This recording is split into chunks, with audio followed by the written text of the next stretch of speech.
TomoNews presents SeaWorld. The sad life and dark times of Tilikum the orca whale. On January 6th, the world's most famous whale passed away. SeaWorld announced that Tilikum the orca whale has finally died due to complications from a bacterial lung infection he'd been ailing from. Tilikum's health had been in decline for a few months, but the suffering he endured as a captive orca whale lasted for more than 3 decades. In 1983, then 2-year-old Tilikum was captured off the coast of Iceland, ripped from his family and taken to a marine zoo. A year later, Tilikum was then transferred to Sealand of the Pacific, a former marine park in Canada's British Columbia. Forced to learn tricks and perform for audiences regularly, it didn't take long for Tilikum to become aggressive toward humans. In 1991, 20-year-old part-time trainer Kelty Byrne was working with Tilikum and 2 other whales when she slipped into the pool. As she struggled to get out of the tank, the whales reportedly prevented her from doing so. Tilikum supposedly carried the young girl's dead body around on his back for the next 2 hours before staff were able to retrieve her. After Sealand of the Pacific closed down the next year, Tilikum was then sold to SeaWorld Orlando for $1 million. There too, the 1,200+ pound whale was kept in a small tank built to hold only 1/10,000th of the water an orca would normally traverse over a day in the wild. Experts say these conditions can lead to psychosis for the whales, and it wasn't long before Tilikum struck again.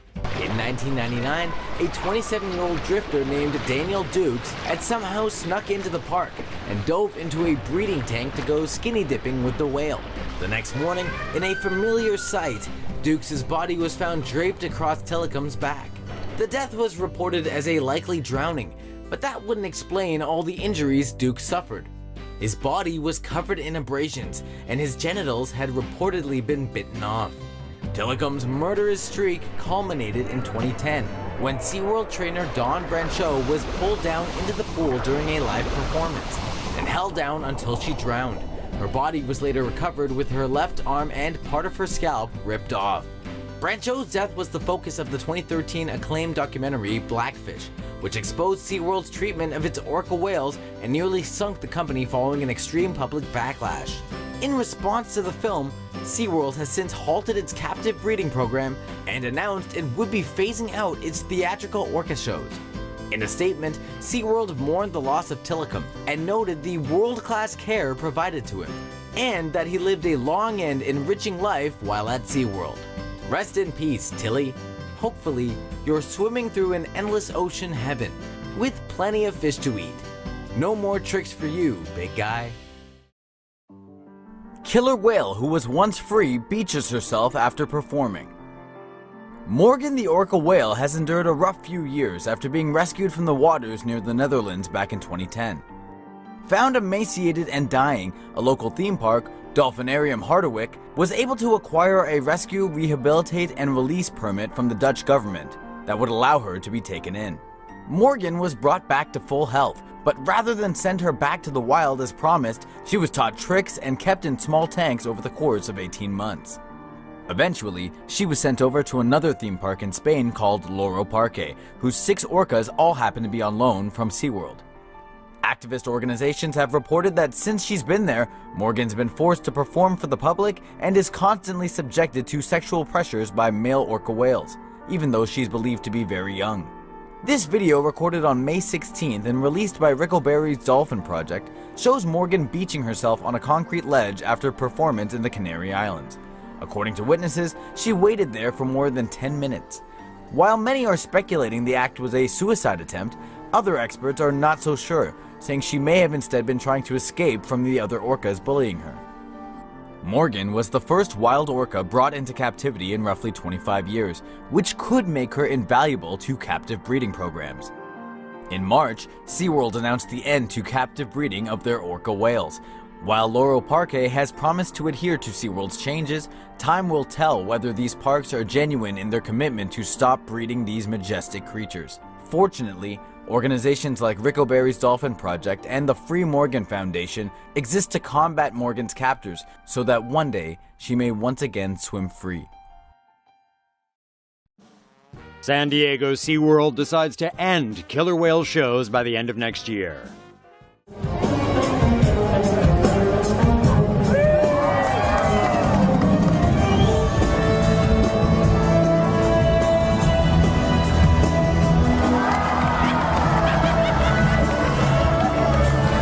They're majestic, darn cute, and they put on quite a show. But many have come to believe that orca or killer whale performances are not in the best interest of either the whales or their human trainers. On Monday, SeaWorld's chief executive Joel Manby said San Diego's theatrical killer whale experience will end in late 2016. The company says it will replace the famous Shamu show with a new orca experience focused on the natural environment of the whales, which is a bit confusing as we thought their natural environment was like in the open ocean. What sparked the decision? Well, this 2013 documentary Blackfish might have had a lot more to do with SeaWorld's decision than they'd care to admit. Focusing on the 12,000-pound bull orca Tilikum, seen in this picture, the film showed his capture in 1983 off the coast of Iceland, his possible harassment by fellow captive orcas, and documented the circumstances that led to Tilikum's involvement in the death of 3 humans. When released, SeaWorld was highly displeased with the film, calling it inaccurate, misleading, and distorted. But Blackfish seems to have changed a lot of minds about keeping orcas in captivity. SeaWorld will not, however, be going Free Willy anytime soon, and will stop the shows only at its San Diego park, which saw visitor numbers drop 17% last year. Killer whale theatrical performances will continue at SeaWorld parks in San Antonio and Orlando. What do you think? Is it time to end making whales jump around for our amusement? Or is this issue not quite so black and white? Is SeaWorld genuinely changing? Or is this just a PC PR move to placate animal huggers in California? Lolita the killer whale remains in America's smallest orca tank. Since being captured in 1970, Lolita the orca whale has resided at the Miami Seaquarium in Florida. She's been forced to perform tricks for live shows since being stolen from her pod at age 4. Not only that, but her tank happens to be the smallest orca tank in the US. Lolita is roughly 21 feet long and weighs 7,000 pounds. For a whale her size, regulations state her tank should be at least 48 feet wide, with a straight line of travel across the middle. Her actual tank is just 35 feet wide by 80 feet across, with a concrete station in the center. Living in such tight quarters for 46 years has also led to psychological trauma, as Lolita can often be seen circling the tank and exhibiting other abnormal repetitive behaviors. The cramped tank also exposes Lolita to the sun's UV radiation, which has led to terrible eyesight stemming from a pterygium. At 50 years old, Lolita is the oldest orca in captivity, and her mental and physical ailments are racking up. Animal welfare organization PETA has been working tirelessly to have the Miami Seaquarium held responsible for the whale's suffering due to the poor treatment she's given. But whether she'll ever be released back into her pod in the wild or a seaside sanctuary to retire remains a big question mark.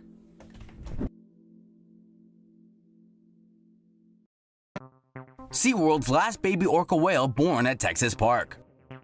A pregnant killer whale at SeaWorld San Antonio has just given birth, and as the park welcomes its new addition, it officially says goodbye to its widely criticized captive breeding program.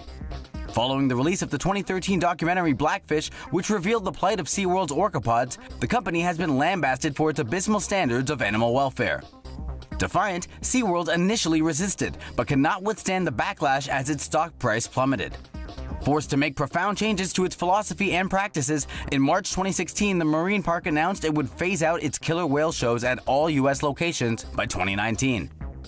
Not only that, but the company agreed to immediately halt its breeding program. The matriarch of the pod, Takara, herself born into a life of captivity at SeaWorld San Diego in 1991, was already pregnant with her 5th calf at the time of the announcement. A killer whale's gestation period lasting about 17 months, this calf's birth on April 19th marks SeaWorld's final opportunity to make a big splash in ticket sales from promoting a cute little baby whale.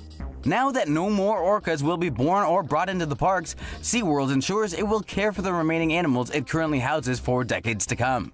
Animal activists argue if SeaWorld truly wants to care for its whales, they should finally release them to seaside sanctuaries, giving the animals a chance to live as close to a natural life as they can at this point. Whether SeaWorld eventually decides to wave the final white flag is uncertain, but at least the birth of this baby orca closes a whale of a dark chapter in the animal slavery books of America.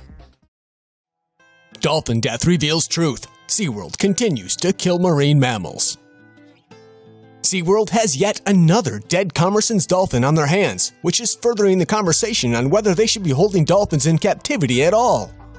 Betsy, rest in peace, died at the mature age of 33 years, just days after she was relocated from SeaWorld San Diego to SeaWorld's aquatic park in Orlando.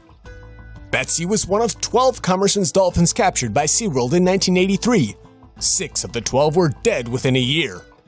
Former SeaWorld diver Sarah Fishbeck told the Dodo in less than 30 years they've killed off 20 Commerson's dolphins. The average lifespan at SeaWorld is 8 years. Fishbeck also commented on their failed attempts to breed the Commerson's dolphins. When they'd go to jack them off, they'd get urine and semen samples, and the urine would cancel out the semen, she said. So is SeaWorld responsible for causing Betsy's death because they tried moving her to another location? Or are they responsible for her death because they took her into captivity so long ago? Leave your thoughts in the comments. SeaWorld announces the end of captive breeding for its orcas. Whale-sized news, animal lovers! Defamed marine theme park, SeaWorld, has waved a huge white flag regarding the nature of its operations. Captive breeding of its orca whales ends today. In an op-ed published in the LA Times, SeaWorld CEO Joel Manby announced the landmark move, which acts to keep the theme park afloat amid rocky waves for the company over the past few years. SeaWorld has been drowning in a sea of backlash following the 2013 release of the critically acclaimed documentary Blackfish, which details the horrendous conditions and psychological traumas the orca whales in SeaWorld's tanks have been subjected to for decades. The company initially scoffed at the notion that it was ever in the wrong, launching campaigns refuting the film's claims in attempts to protect its brand. In 2014, it even recruited crocodile hunter Steve Irwin's daughter, Bindi Irwin, who was 15 at the time, to be the new face of SeaWorld, hoping to win over lesser-informed animal lovers. But with relentless protests mounting, attendance dwindling, and its stock prices plummeting year over year, the company began making critical adjustments to project a transformation of its culture.